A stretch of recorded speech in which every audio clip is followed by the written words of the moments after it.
Howdy. So, welcome to my vision quest. Tonight I want to talk about what the heck is Halloween? Where does it come from? So I'm going to go through a little bit of I wanted to prepare. So I'm going to, at the end of, before I close tonight, I want to show you what I'm going to paint, what my first priority, my subject matter is going to be. It's a photo I took back in 2012. But I wanted to approach this because it's Halloween, and there are some superstitions about Halloween, and I wanted to approach this in a way where I believe in the power of positive thinking. So if you associate your things with good things, you will have good outcomes. And if you have bad things and think of evil things, then more likely than not, you will manifest those in your life. So we're going to talk about the origins of Halloween, why it's thought to be what it is, Dia de los Muertes, if you're in Mexico. But tonight, we're going to talk about what is Halloween.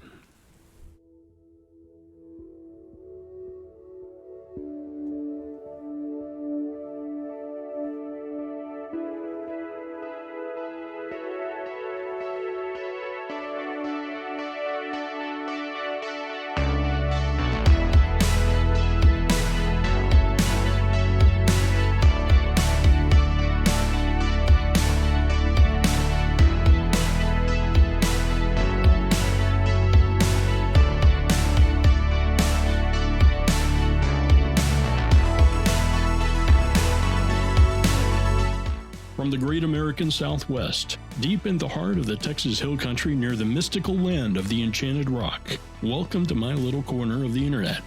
I'm J.W. Spencer, and this is my Vision Quest.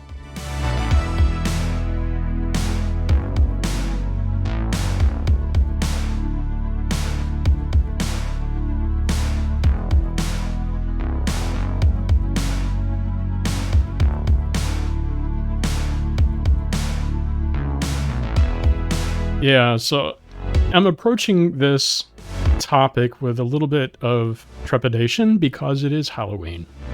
And I wanted to think about when I paint something that I want to do it in the right frame of mind. The power of positive thinking. Philippians 4:8, if you're a Christian, think about good things. Think about virtue. Think about things that lift you up. Think about things that are wholesome and honorable, virtuous. That's what we should think about as a Christian. And I'd even say anybody, if you want to manifest things, positive things in your life, then it's better to have a positive outlook on life. And when we create art, that we do so in a frame of reference that our art is an emotional creation of our being. What the music that we listen to while we're creating art, our frame of, what emotional mood are we in when we create art? And are we thinking about good things and about the purpose of our art? It's not I said in my last video, I don't buy into the common mantra of art teachers who say art is, find your own way of creating art. Yes, you do, but the art isn't about me, or the art isn't about the artist. In my mind, it's about you. It's about the consumer of the art, the viewer of the art. You want your art to have a positive impact on someone else. So when I say that,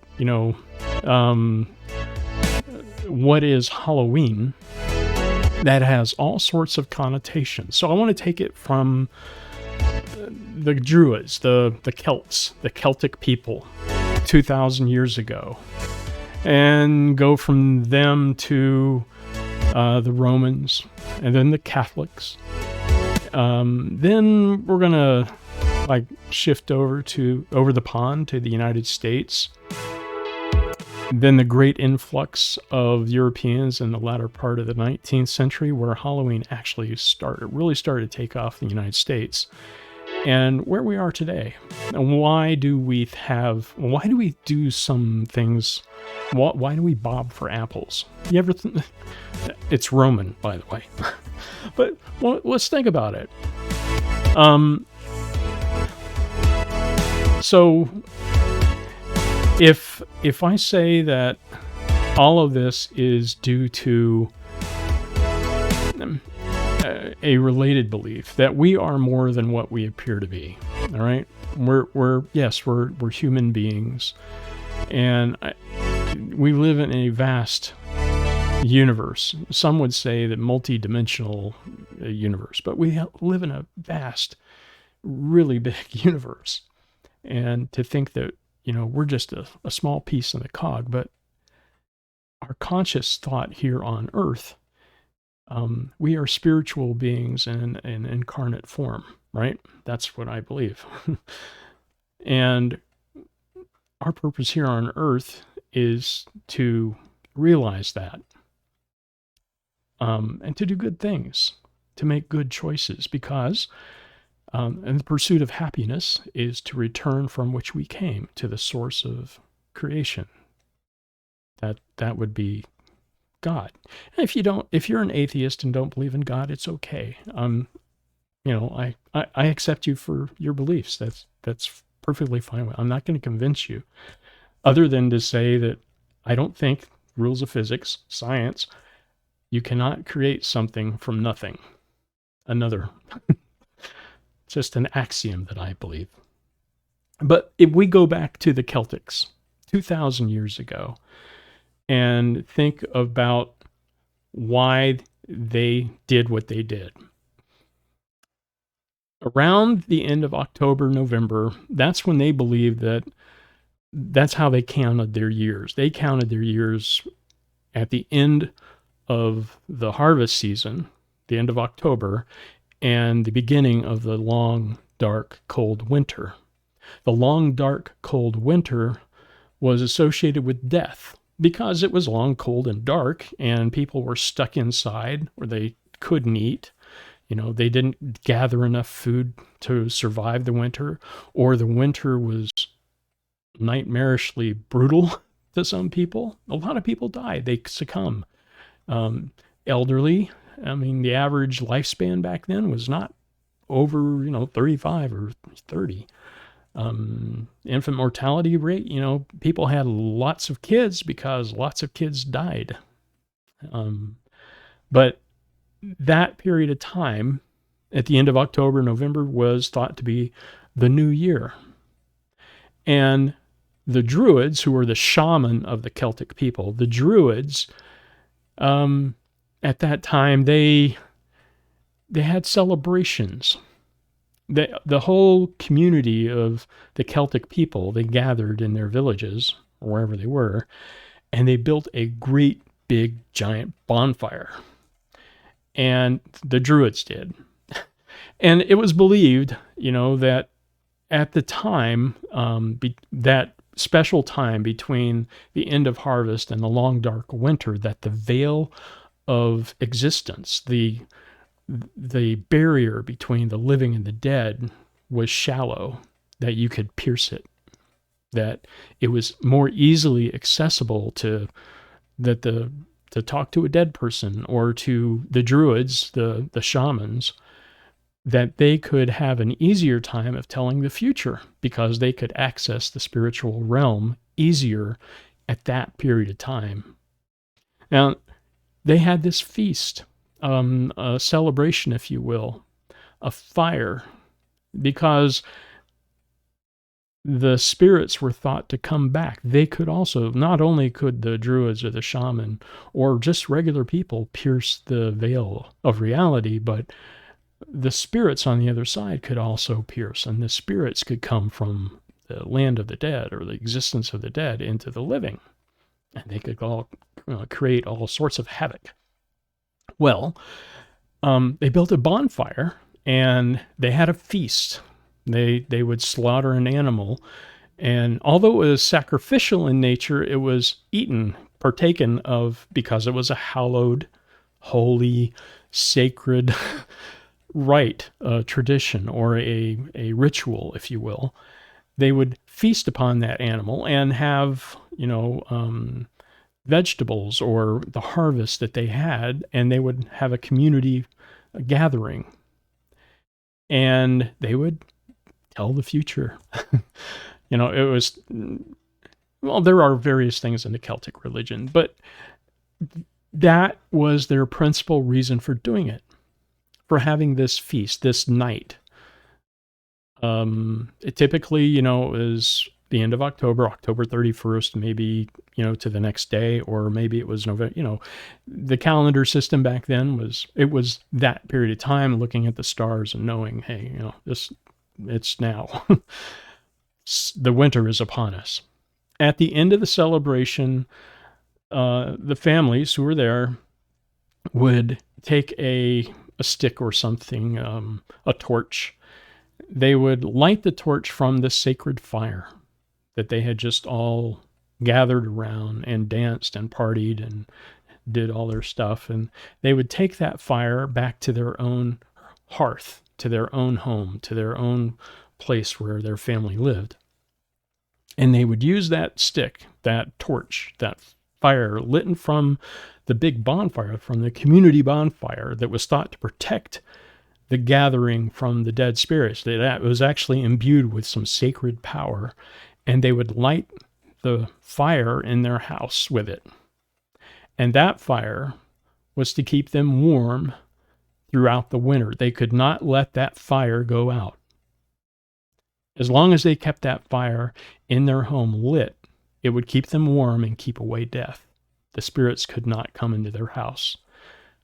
That is the Druid or the Celtic tradition of, I think it's Samhain. It's spelled very differently than how you pronounce it, Samhain. And I hope if you're in the UK, if you're Celtic, Ireland, in the UK, or, if you know what that is, correct me if I'm wrong, but it's Samhain. And I hope that I'm pronouncing that right. Now, let's move ahead a little bit. Now, as we know, when, there are competing cultures, typically it was military conquest, the victor kind of takes over and co-ops the local populace to, win their hearts and minds. Well, the Romans conquered most of Europe and the UK. Many Celtic people were under the control of the Romans. And the Romans had their own Roman traditions regarding this special period of time as well. Actually, all over the world, most cultures, at the end of the harvest, beginning before the winter, most cultures had this superstition, this belief that it was easier to contact the dead, that it was because death occurred during the winter months. So it was a common thing in human experience. It got cold, it got long, dark winter nights, and people suffered death. And it was thought that that's when the dead people were closest to their families. Well, the Romans had this tradition as well, that death was in the winter. And they had their own traditions regarding the end of October, November, what we would call Halloween. And I think it was goddess Pomona. Pomona was a symbol of an apple because she was the goddess of fruit and trees. And as you know, the end of the fall colors, when the trees start turning colors, the trees lose their leaves. That period of time was, a season of life, if you will. I mean, we still have that saying in our, I think it's, many cultures use that, but the seasons of life mirror our own lives as well. The leaves fall, they change, they fall, And, looking forward into the spring when there's a rebirth and survival. The tree survives. Pomona was a festival to celebrate and the fruit and the bounty of the trees and the fruit trees through the apple. The apple was that symbol. So you might think, though, in a way,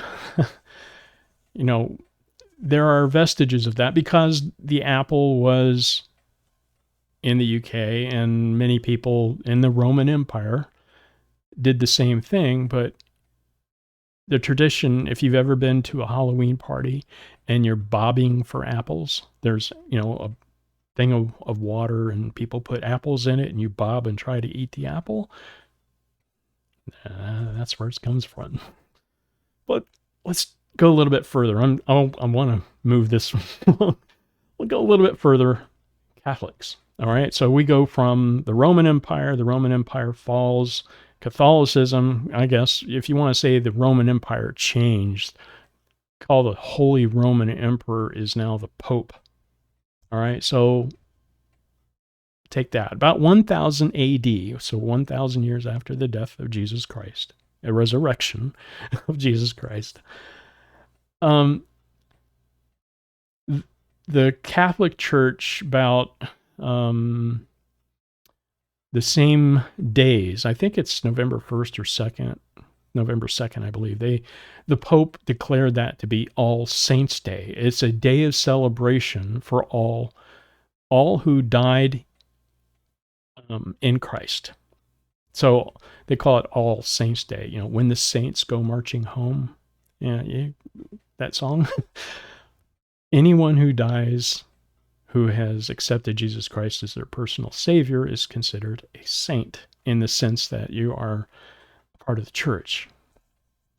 The Catholic Church took that and called it a All Saints' Day, and that is a celebration, a remembrance of the dead who died in Christ.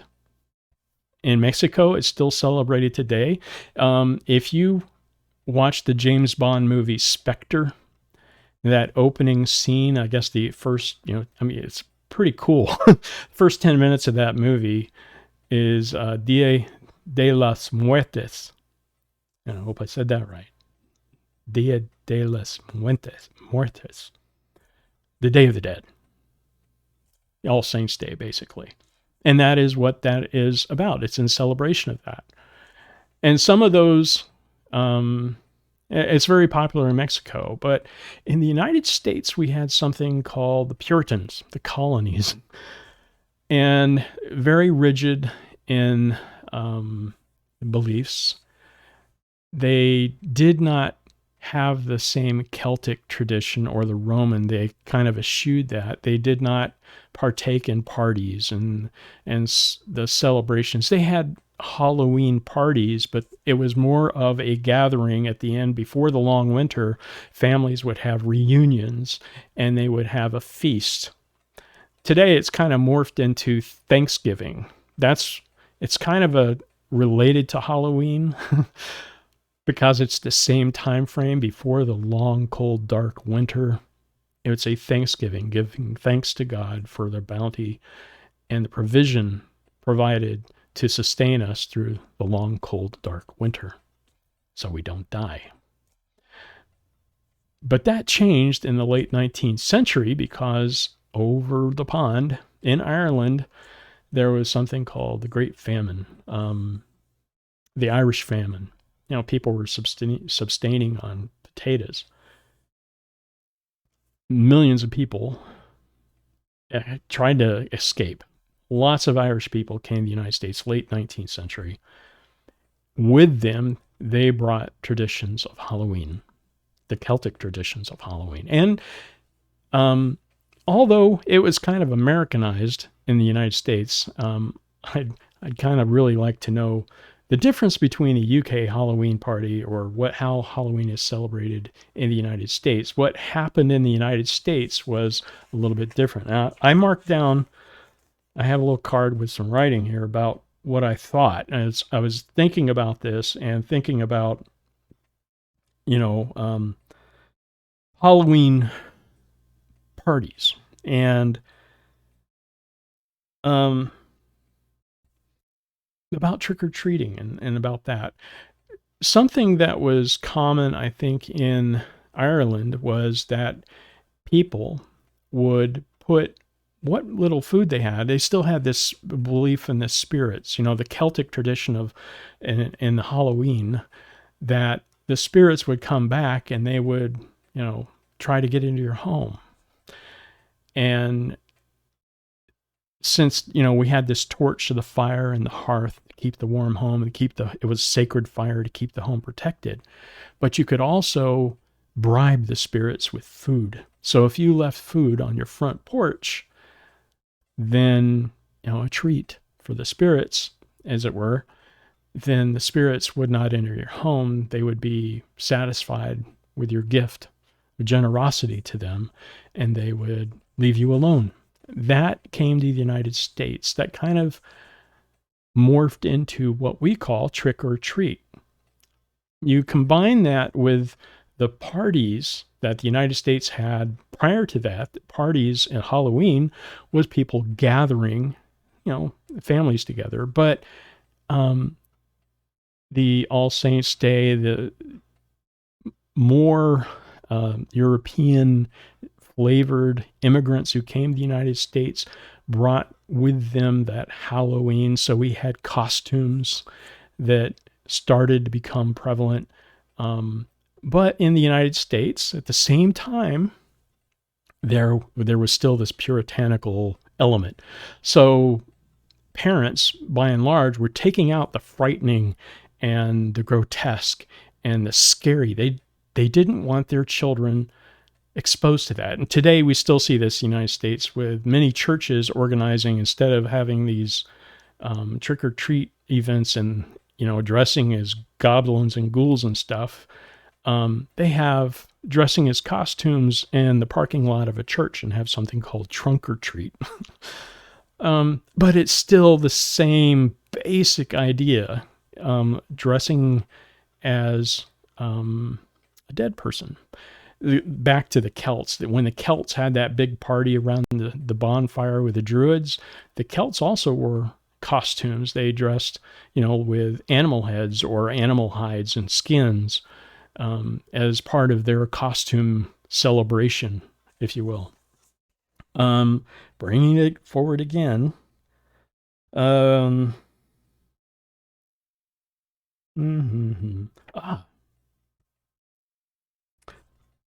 Remember when I said that back in the Celtic, the Druids and many others believed that at this period of time in the year, that the veil between the reality of dead and the living is thin. The veil is, if you want to say, the veil is lifted. The dead can pierce and the living can pierce. Well,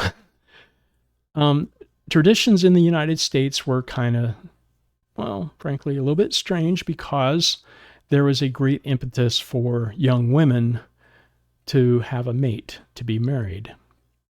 And foretelling the future is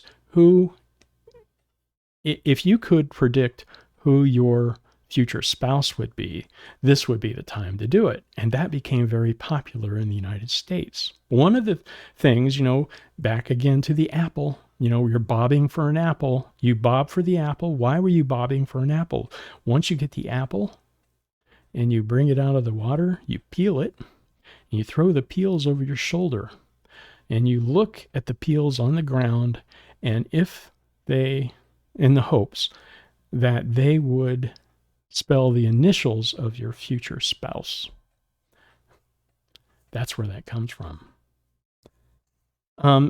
There's also some other traditions that I think there's, how you have eggnog, and traditionally that's Halloween. It starts at Halloween, but a drink, a flavored drink. And then today we spike it with a little bit of, liquor. But if you have an eggnog before you go to bed on Halloween, you will dream of your future spouse. That is an old tradition. consider the fact that you're drinking eggnog and it's spiked with liquor, all right? Because eggs have salmonella. They put liquor in it to kill off the bacteria, all right? And today it's, we have pasteurized stuff, but you still put liquor in it. What else I got here?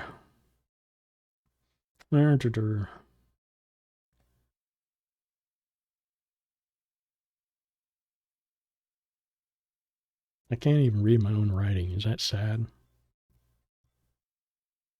Well, I think I'm going to leave it there then. But that, to me, Halloween is just that. It is the beginning of winter. Even though technically, it's the changing of the leaves and the falling of the leaves off the trees. People are they're preparing for winter. Traditionally, that's what you do at this period of time in the year.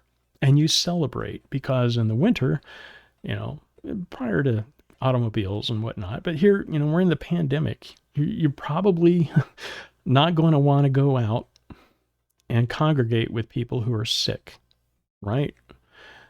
So maybe we're returning to our roots this Halloween in the sense that we are having that flavor, having family reunions now in the summer when we can all gather in the open air, vitamin K from the sun, and be festive and provide, give our thanks to our Creator who made us, and we go forward knowing that we're not immortal. We are prescient beings. We are sentient in the sense that we know we're going to die. It happens to everybody who's alive. At some point, we will die. What happens to us when we die? That's a big, giant question, right? So, with that, I guess I want to show you picture that I took this in 2012. I just want to show it to you. And it's nothing special, but it made me think of Halloween because it has elements in it that I want to maybe bring out and exaggerate. Here, let me show it to you. Here we go.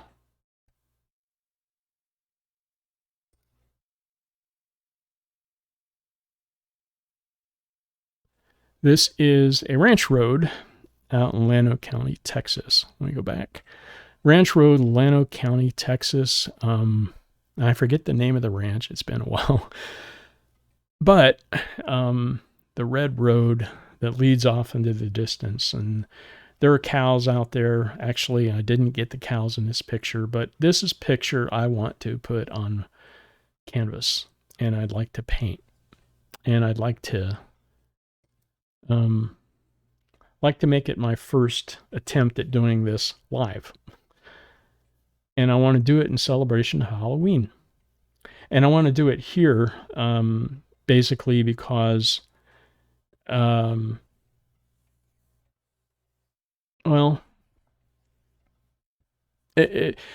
comes back to that Celtic tradition of everybody gathering around a fire and sharing and